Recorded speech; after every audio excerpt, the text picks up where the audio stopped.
I'm so grateful to meet you once again. Ndajijwe no kongera guhura namwe mwese. I could see that God is pouring His heart to take care of us. Mbona ko Imana ishyira umutima wayo wose kutwitaho. So we pray, then we begin. Kadusenge tutagira. Father, we thank you for this evening. Data, tugushimiye umugoroba. This is a precious time for us to receive the word of God. Ni umugoroba w'igiciro, ni umwanya wo kwakira ijambo ryawe. We are weak people who cannot maintain our life. Turi abanyantege nke, ntabwo twabasha kubungabunga ubuzima bwacu. So that's why we are expecting to receive the word of God, so that this word of God may become power for us. Niyo mpamvu tuba twiteze ko ijambo ryawe twakira ari ryo ryaduhindukira imbaraga. So you bless our hearts in this time. Umugisha imitima yacu. We pray everything in the name of Jesus. Byose tubisabye mu izina rya Yesu. Amen. Amen. So today we share from the book of Matthew chapter 18. Reka dusome Matayo igice cya 18. Matthew chapter 18 from verse 9. Matayo igice cya 18 duhere ku murongo w'9. So let's read the book of Luke chapter 18 from verse 9. Reka turambura mu gitabo cya Luka igice 18 duhere ku murongo w'9. Yes, if we are there, we can read. Niba mwageze turasoma. Also he spoke to this parable to some who trusted in themselves that they were righteous and despised others. Uyu mugani yawuciriye abiringiye ubwabo ko bakiranuka bagahinyura abandi bose. Two men went up to the temple to pray, one as a Pharisee and other a tax collector. Abantu babiri bazamutse bajya mu rusengero gusenga, umwe yari umufarisayo undi ari umukoresha w'ikoro. The Pharisee stood and prayed thus with himself, God, I thank you that I am not like other men, extortioners, unjust, adulterers, and even as this tax collector. Umufarisayo arahagarara asenyera mu mutima we ati Mana, ndagushimiye yuko ntameze nk'abandi b'abanyazi n'abakiranirwa n'abasambanyi cyangwa ndetse n'umukoresha w'ikoro. So in fact, I fast twice a week, I give tithe and all I possess. Mu minsi 7 hose niriza ubusa kabiri, ntanga kimwe mu 10 mu byo nungutse byose. And the tax collector, standing afar off, would not so much as raise his eyes to heaven, but beat his breast, saying, God, be merciful to me, a sinner. Naho umukoresha w'ikoro ahagarara kure, yangara no kubura amaso ngo arebe mu ijuru, ahubwo yikubita mu gituza ati Mana, mbabarira kuko ndi umunyabyaha. I tell you, this man went down to his house justified rather than the other. For everyone who exalts himself will be humbled, and he who humbles himself will be exalted. Ndababwira yuko umuntu yamanutse agiwe ari utsindishijwe kuruta wa wundi, kuko uwishyira hejuru azacishwa bugufi, ariko uwicisha bugufi azashyirwa hejuru. So always we can see two people. Buri gihe tubona abantu b'ingeri ebyiri. So some people, when people do business, some people they become successful, others they fail. Iyo abantu bakoze ubugenza usanga bamwe bahirwa abandi bakahomba. Though people they have the same teacher, they are in the same class, some they pass, others they fail. Abantu babasha kuba bari mu ishuri rimwe bafite umwarimu umwe ariko umwe agatsinda undi agatsindwa. So even though they stood before the same teacher, nubwo bari imbere y'umwarimu umwe. So even though all of them they attended the class regular, nubwo bose baba badasiba ishuri. So, but we can see that some of them they fail, others they succeed. So when we read the book of Matthew chapter 25, so we can see many different parables of Jesus. So Jesus spoke the parable of the five foolish virgins and the 5 wise virgins. Yesu yaciye umugani w'abakobwa batanu b'abapfu na batanu b'abanyabwenge. And he spoke about the servants who are given the talents. Yanavuze ku bagaragu bahawe italanto. So one was given 5, another one 2, the last one was given 1. Batatu bahawe italanto, uwa mbere yahawe 5, uwa kabiri ahabwa 2, uwa nyuma ahabwa 1. So one who was given 5 was accepted by his master. Wahawe 5 shebuja yaramwemeye. Because he made the heart of the master happy. Kubera ko yanesheje umutima wa shebuja. One was given 2, he did likewise. Uwahawe 2 nawe yabigenje atyo. But the one who received the 1 talent, ariko wakiriye imwe gusa, he was rejected because he was thrown outside. shebuja ntiyamwemeye ahubwo yamujugunye hanze. So we can see that they are the same servants.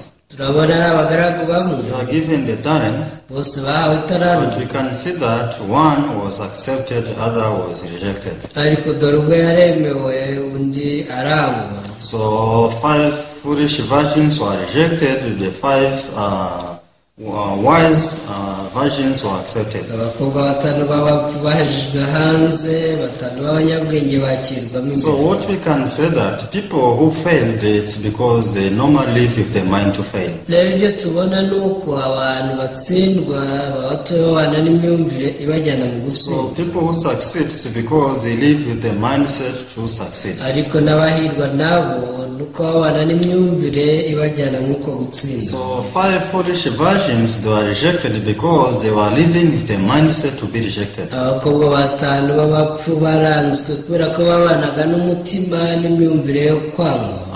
Even this servant who received 1 talent was rejected, was thrown outside because his mindset was so. N'umugaragu wahawe italanto imwe yajugunywe hanze kubera imyumvire ye ariko yari imeze. So even this story we have read in the book of Luke, it's same. Icyo kimwe n'iyo nkuru twasomye muri Luka, So because it's talking about 2 people. nayo ivuga ku mugani w'abantu babiri. So we can see that there is a tax collector, Hari uyu mukoresha w'ikoro, even there is a Pharisee. hakaba n'umufarisayo. But we can see that a Pharisee was rejected. Ariko umufarisayo He yaranzwe, was cursed. yaravumwe. But this tax collector was accepted, even he was blessed. Mu gihe umukoresha w'ikoro yakiriwe kandi agahabwa umugisha. So we need to check one by one why this happened this way. Tugomba kugenzura kimwe ku kindi impamvu ibyo bibaho. With what kind of reason this tax collector was received. Ese niyo mpamvu uyu mukoresha w'ikoro yemewe akakirwa. And why this Pharisee was rejected and was cast. None se kuki umufarisayo we yanzwe akavumwa? Because the reason why God wrote these kinds of stories, these parables, Ubundi cyatumye Imana yandikisha izi nkuru n'imigani nk'iyi. it's because God wants to teach us how we can believe in Him. Imana yashatse kutwigisha uko twayize. If you believe in God like this tax collector, you will be received. Iravuga iti niwizera Imana nk'uyu mukoresha w'ikoro nta kabuza But izakwakira. once you do like this Pharisee, you will be rejected, you will be cast. Ariko nuwigira nk'uyu mufarisayo nawe uzangwa rwose kandi uzavumwa. So if you behave like these 5 foolish virgins, you will be thrown outside. Niwitwara nk'abakobwa batanu b'abapfu nta kabuza uzajugunywa hanze. But if you behave like these 5 wise virgins, you will be accepted.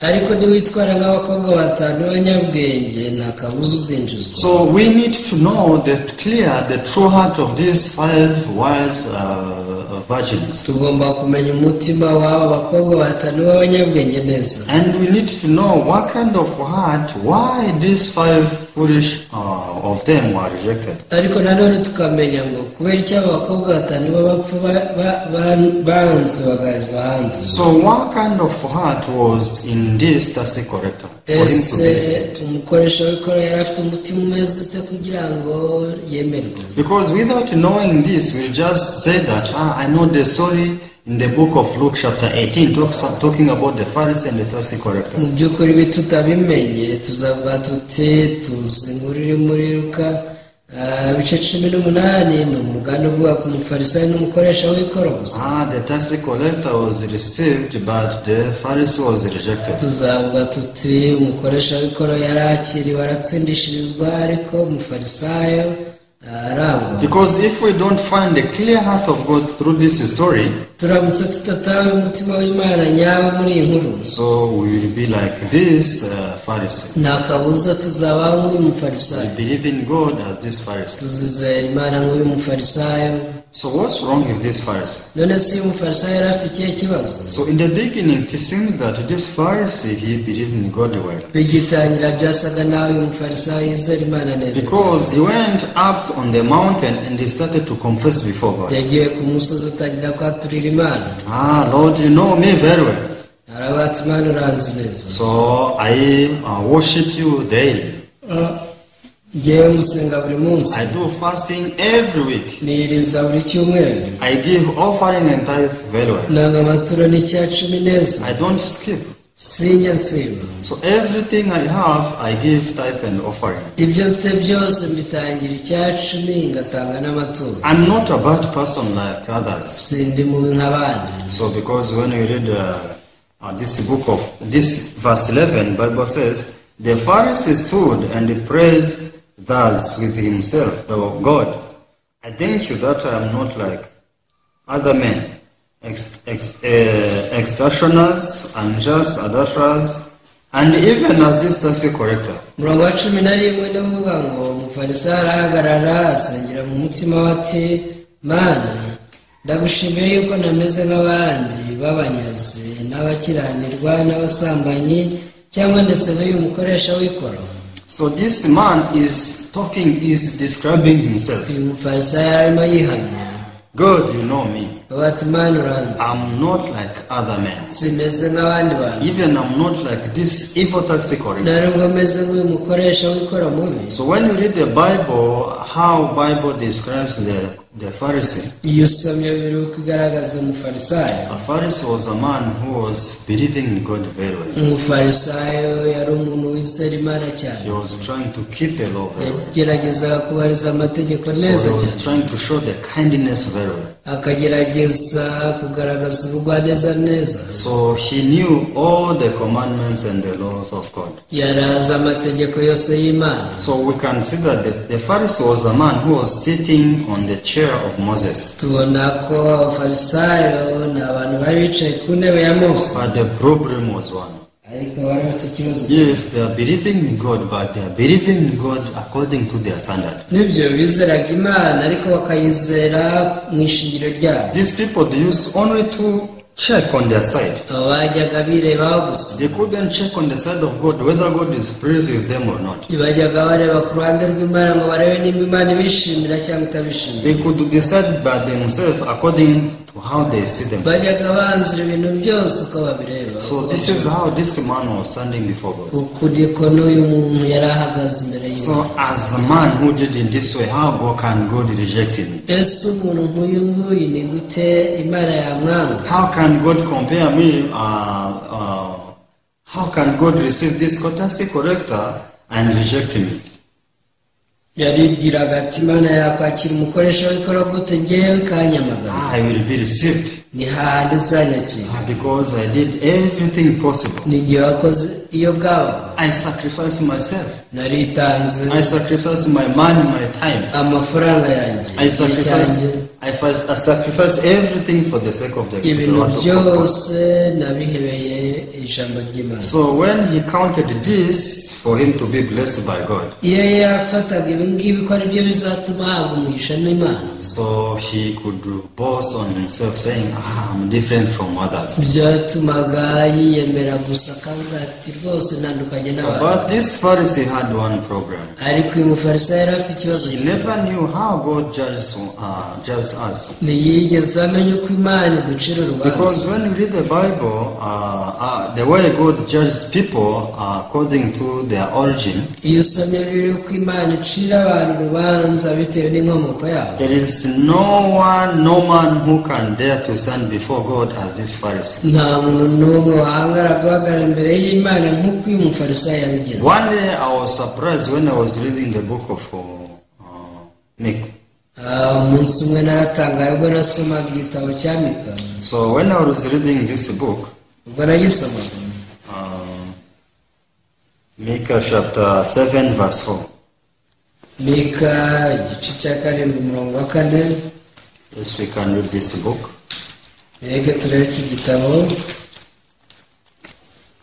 Bible says the best of them is like a briar. The most upright is a sharper than a thorn hedge. The day of your watchman and your punishment comes. Now shall be their perplexity.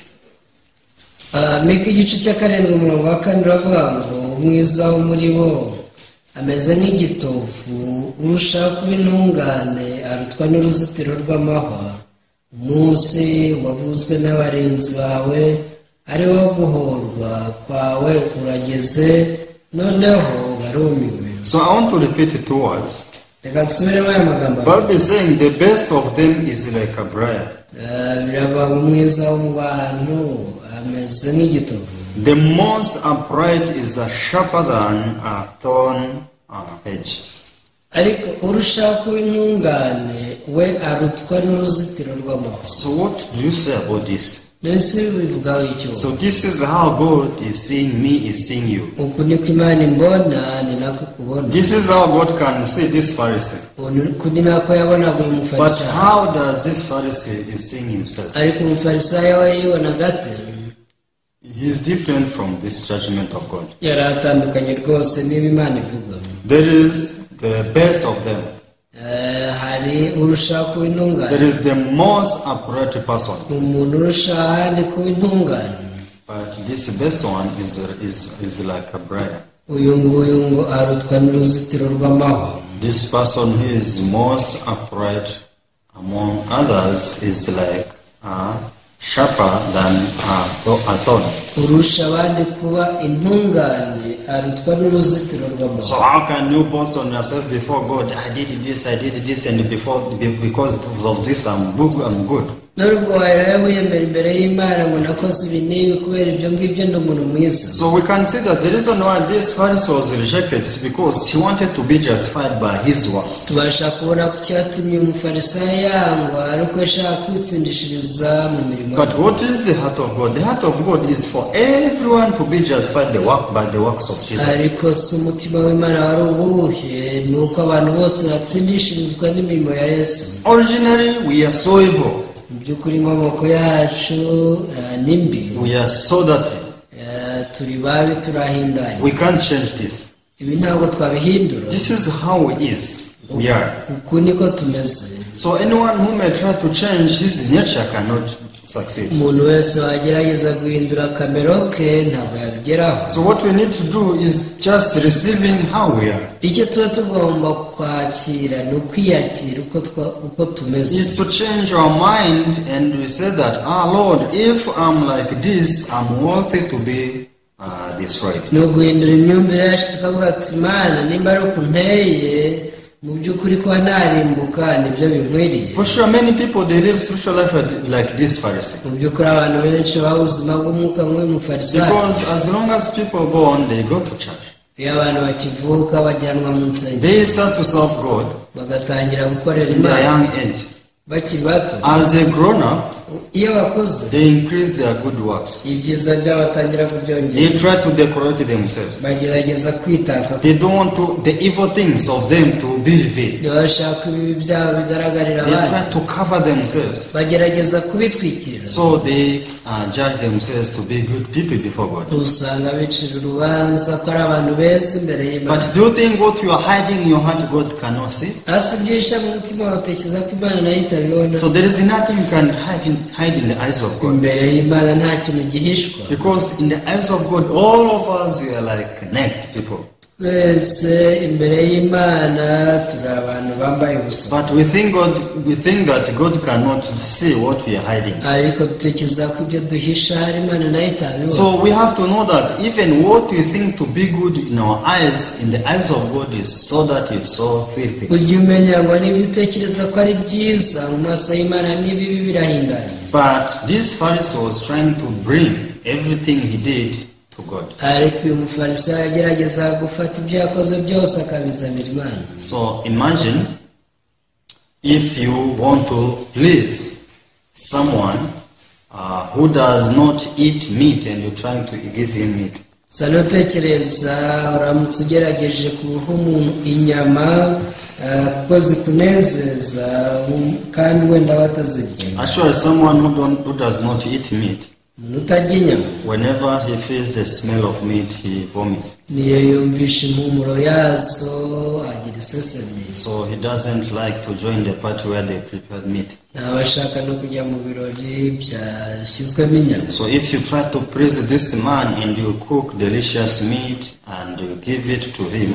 gerageje kunezeza uyu muntu ukamutekera inyama ziryoshye ngo urazimuha, so this person will not be rejoiced. ntakabuza n'ubundi ntabazishimye. Even though you prepare a party for him to be rejoiced, yego wamuteguriye ibirori ngo yishime, but this party will not please this person. ariko ibi birori rwose ntabwo bizamushimisha. So for you, meat is so much delicious. kuri wowe inyama nizo ziryoha kuruta byose. Even you can be surprised by this person who does not eat meat. yewe ubonye n'umuntu utazirya wumva utunguwe. Meat is so much delicious. How come this person cannot eat meat? uravuga uti inyama ziraryoha cyane, ni gute uyu nguyu atajya azirya? This person is somehow strange. uyu ntasanzwe. So but if doesn't like. ariko niba atazikunda ntazikunda nyine. This is his or her own standard. uku niko ameze. So don't try to criticize and judge her based on your own standard. wigerageza rero kumunenga cyangwa kumucira urubanza kubera ko ari kubitekereza. So if God says that I don't like the works of human being, none niba Imana ivuze ko idakunda imirimo y'abantu, and you are trying to bring your works to God, ukagerageza kwitwaza imirimo yawe imbere y'Imana, so do you think God will be happy with you? ubwo utekereza ko Imana izakunezererwa koko? God sees the works of man as dung. Imana ibona imirimo y'abantu nk'amase. But people, they are pushing God to receive their works. ariko abantu bakomeza gusunikira Imana kwakira imirimo yabo. God, please you receive. I have done well. Imana ndakwinginze byakire, dore nakoze ibyiza. I dedicate myself to do a great works to bring to you. dore nitangiye gukora umurimo mwiza rwose kugira ngo mukuzanire. How come you don't receive my good works? ese kuki utemera imirimo yanjye myiza? But however, God cannot receive, even though we may try to push day by night and night. gusa uko biri kose Imana ntabyo izakira nubwo wayisunikira kubyakira ku manywa na But nijoro. if we take the works of Jesus to God, ariko nibitwaza imirimo ya Yesu ugiye imbere y'Imana, will be excited so much. Imana izanezerwa cyane. God will be happy. Imana rwose izanezerwa. God will welcome us. Imana izatwakira. This is how it is. uko niko bimeze. So imagine if you are trying to enter in United States having the visa to go to Uganda. tekereza uramutse ufite viza kujyana i Uganda ariko ugashaka kuyinjiza muri Amerika. I have visa. You see my passport, I have visa. ukabutinira ko muri pasiporo yanjye bashyizemo viza. They will tell you this is not accepted in United States. ariko bazakora bati ntabwo rwose ari iya Leta Zunze Ubumwe za Amerika. You cannot be rejected. You cannot be received. You are so sorry. ntushobora rwose kwinjira muri iki gihugu, twihangane. Yes, use your fare to fly in the United States. yego wakoresheje tike yawe y'indege uragurutse. You took much time to prepare your journey. ufashe umwanya munini cyane ngo utegure urugendo. But please, you cannot welcome you. ariko ni handi hawe ntabwo wakwinjira. Because your visa is not qualified. viza yawe ntabwo ari viza nyayo. So likewise, people, they are pushing so that they can enter in the heaven with their own works. rero abantu usanga bahatana cyane ngo binjire mu ijuru n'imirimo yabo. But they cannot be received. ariko ntibazaryinjiramo. But if they come to God having the works of Jesus, keretse baramutse bagiye imbere y'Imana bitwaje imirimo ya Yesu, so God will let you pass because from that time you are qualified. hamwe n'imirimo ya Yesu Imana izakwinjiza kubera ko uzaba wujuje ibisabwa. Actually, when God sees you standing with the works of Jesus, ubundi Imana ikurebye uri kumwe n'imirimo ya Yesu, there is something which comes in the mind of God. hari ikiza mu bwenge bw'Imana. this person does not trust him or herself. imana iravuga iti ibi ni byiza iyo umuntu ntajya yizera. So I'm so happy with you because you don't trust yourself. ikavuga iti ndakunezerewe rwose kuko utajya wizera. I like people who don't trust themselves. nkunda abantu batizera. You have acknowledged your true image. dore wamenye ishusho yawe y'ukuri. Really you have relied upon the grace of God only. ni ukuri wishingikirije ku buntu bwa yesu gusa. Please come in. ndakwinginze ngaho inshira. So this is how it is. uku niko bimeze. But if God sees us standing with our own works, ariko imana iramutse iturebye duhagararanye imirimo yacu. God sees you as a person who trusts him or herself so imana much. iravuga iti wari umuntu wizera cyane. Why this person despises me? ese kuki unsuzugura? Why this person despises my word? kubera iki usuzugura ijambo ryanjye? Why this person despises the works of Jesus on the cross? kubera iki wasuzugura imirimo ya yesu yagukoreye ku I musaraba? don't understand why this person is thinking that he can inherit the kingdom of God according to his good works. ntabwo numva impamvu uyu muntu atekereza ko yajya mu bwami bwanjye yitwaje imirimo ye bwite. I have wrote the Bible so just this person can realize his or her true image. nandikishije bibiliya ngo uyu muntu amenye ishusho ye y'ukuri. I have clarified in the Bible that everyone failed. nagaragaje muri bibiliya ko abantu bose batsinzwe. Why this man is still trusting himself as a person who didn't fail? ese kuki umuntu akizera nkaho atatsinzwe? Please, you go in the hellfire. ngagire muri utazima. Because you are not qualified to enter into heaven. nta gisabwa ufite rwose cyakwinjiza mu ijuru. So you have no visa to go into heaven. nta viza ikwinjiza mu ijuru wigeze ubona. The visa for us to inherit the kingdom of God is only the works of Jesus. burya viza yo kwinjira mu bwami bwo mu ijuru nta yindi n'imirimo ya yesu. So we can see that this tax collector, he realized this very well. rero uyu mukoresha w'ikoro we yatawe ibi byose neza. He realized that even though I may try to do good, yaravuze ati nubwo nagerageza gukora ibyiza, I may be like this briar. nakabuza namera nk'igitovu. So even though I may try to be the most upright person, ariko nubwo nanagerageza kuba intungane kurusha bose, this sharpened thorn is better than me. ni hahandi igitovu amuhaye igitovu azaba anduta. He realized that ibi yarabitahuye. for me to be justified, bati kugira ngo nsindishirizwe I only need to rely upon Jesus. nkeneye kwishingikiriza kuri yesu gusa. Only Jesus. yesu wenyine. Jesus, I depend on you. yesu ni wowe nishingikiriza. So this is how he stood before God. uku niko yahagaze imbere y'imana. Because when we read the Bible, we can see that iyo usomye birebye urabibona neza. even he didn't open his eyes to see in the heaven. nta nubwo yubuye amaso ngo arebe mu ijuru. Because he was so much shameful because his sins. yari afite isoni cyane kubera umunyacyaha we. And I need only the grace of God. yaba ati icyo nyine ni ubuntu bw'imana. He beat his chest yikubise mu gatuza. and he said, Lord, I need your grace. yaba ati nyagasani nyine y'ubuntu bwawe. I need your mercy. nyine y'impuhwe zawe. I need your forgiveness. nkeneye kubabarirwa nawe. Please forgive me because I'm worthy to be forgiven. utangiriye impuhwe ndi uwo kugirirwa impuhwe nta kindi cyambaho. So when God sees the humble heart of this tax collector, ubwo imana yabonaga umutima w'umukoresha w'ikoro uciye bugufi gusa. so God was able to welcome him. imana yaramwakiriye. He blessed him mu mugisha. and was able to be inherited the kingdom of God. uku niko yakiriye kwinjira mu bwami bwo mu This ijuru. is only way to believe in Jesus. iyi niyo nzira yo kuzira yesu. So people whose heart are not in this position, rero abafite imitima itari mu mwanya nk'uyu, so these people, they cannot rely upon Jesus. ntabwo bajya bishingikiriza kuri yesu. Even though you may speak about Jesus many years, nubwo bavuga yesu imyaka myinshi, these people, they will keep holding themselves. bakomeza kwigundira bo ubwabo. We are going to church every day. bakaba twe tujya mu rusengero buri We gihe. are serving the Lord. buri gihe dukorera umwami. Our spiritual life is very much upright. ubuzima bwacu bw'umwuka rwose buratunganye. We do only good things. dukora ibyiza. So they try to pile up the good things before God. bagerageza gutondekanya ibyiza byabo babishyira Imana. But for sure, this is not how it is in the Bible. ariko kuri nuko atari ko bimeze muri Bibiliya. All of us need the grace of God. twese dukeneye ubuntu bw'Imana. So why do you think you are doing spiritual life very well? ese kuki utekereza kuba ubuzima bw'umwuka neza? Who have told you so? ninde wabikubwiye? Please check the Bible and you see if what you think is equal to what God says. ndakwigenza ujye ugenzura muri urebe niba ibyo utekereza ari nabyo Imana ivuga. So imagine if the best person is like this bride. tekereza nimba umuntu urusha abandi kuba intungane ari utwa n'uruzitiro rw'amahoro. So you, what can you do? More beyond this. wowe wakora iki hejuru y'ibyo? So can you be the most best person? ese ubwo warusha abantu n'Imana kuba intungane? So how can you do that? wabigenza ute? You can't do it.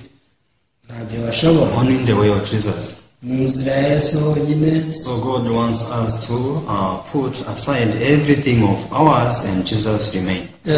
niba Imana ishaka ko tujya kwishaka ko dushyira ku ruhande ibyacu byose hagasigara Yesu wenyine. Please don't trust yourself. ndakwinginze ntukiringire. Please believe in God like this tax collector. wizere Imana nk'umukoresha w'ikoro. So don't believe in God like this Pharisee. ntukigire nk'umufarisayo. So because many people they lie upon of what they do before God. abantu benshi bishingikiriza ku byo bakora iyo bagiye imbere y'Imana.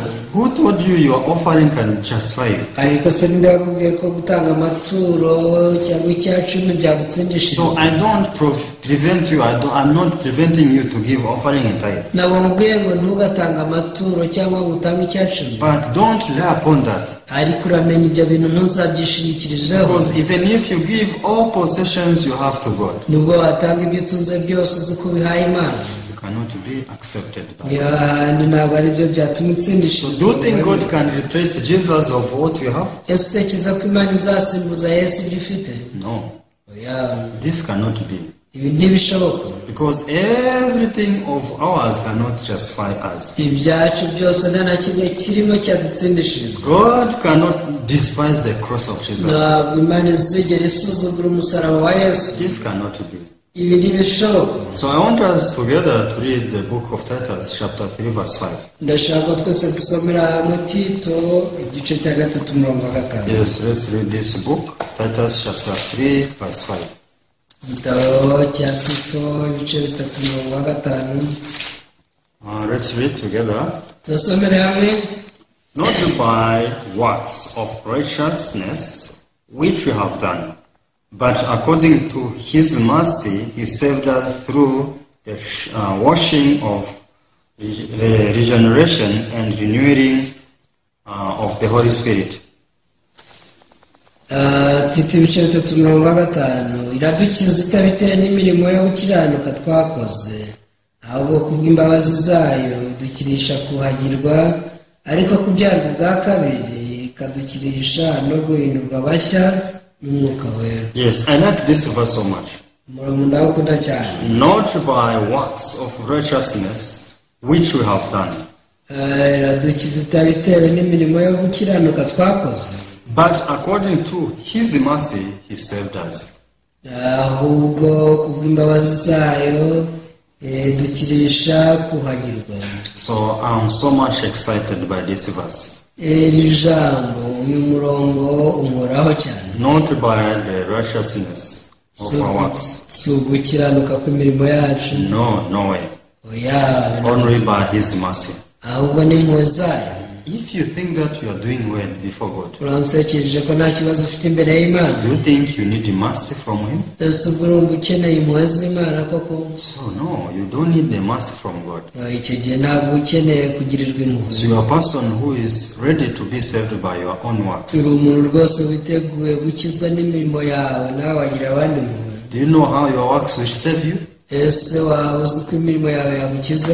Your works are guiding you in hellfire. imirimo yawe rwose ibikuyobora mu muriro utazima. But the mercy, the grace of God will guide you into heaven. impuhwe n'ubuntu Imana yatugiriye byo bituyobora mu ijuru. Please, I hope we change our hearts and we believe in God as this mercy corrector. niringiye ko twahindura imitima yacu tukizera Imana nk'uyu mukoresha So witwa. we had nothing to depend on, only Jesus. nta kintu dufite twakwishingikirizaho uretse impuhwe za Please Yesu. discover your true image through the Bible. ndagusabye utahure ishusho yawe y'ukuri binyuze muri Bibiliya. So from that moment, we will feel the love of God in your life. kuva icyo gihe uzatahura urukundo Imana igukunda ruze mu buzima. Because always God wants to show us His kindness. buri gihe Imana ishaka kutwereka kugira neza kwayo. Because He does not anyone to perish.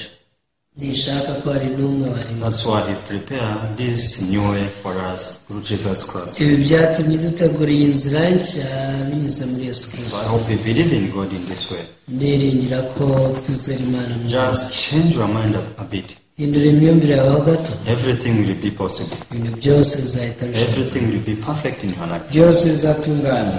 So thank you. ndabashimiye. I pray. ndagusenga. Father, we thank you in this evening. data tugushimiye umugoroba. We thank you because you prepared this salvation through Jesus. tugushimiye ko wadutegurira aka gakiza muri Yesu Kristo. So before we didn't know who we are clearly before you. mbere ntitwari tuzi abo turi bo imbere yawe. But through the Bible we came to realize that everything we can do by ourselves cannot justify us before you. ariko binyuze muri yo twaje gutara ko ibyo twakora byose nta na kimwe cyadutsindishiriza imbere yawe. We came to know the meaning of Jesus and why He came in this world. tunasobanukirwa igisobanuro cya Yesu n'icyamuzanye mu isi. So we thank you so much because you allowed Him to come in this world. turagushimiye cyane kuko wamuduhaye akaza mu isi. So we are forgiven. twarababariwe. We are holy. turabera. We are perfect in your eyes through Jesus. turi intungane mu maso yawe kubera Yesu. Thank you, Lord, because of your mercy. nyagasani Imana tugushimiye impuhwe watugiriye. We pray believing the name of Jesus. byose tubisenze mu izina rya Yesu. Amen. amen. So thank you. urakoze. See you next time. nawe utaha.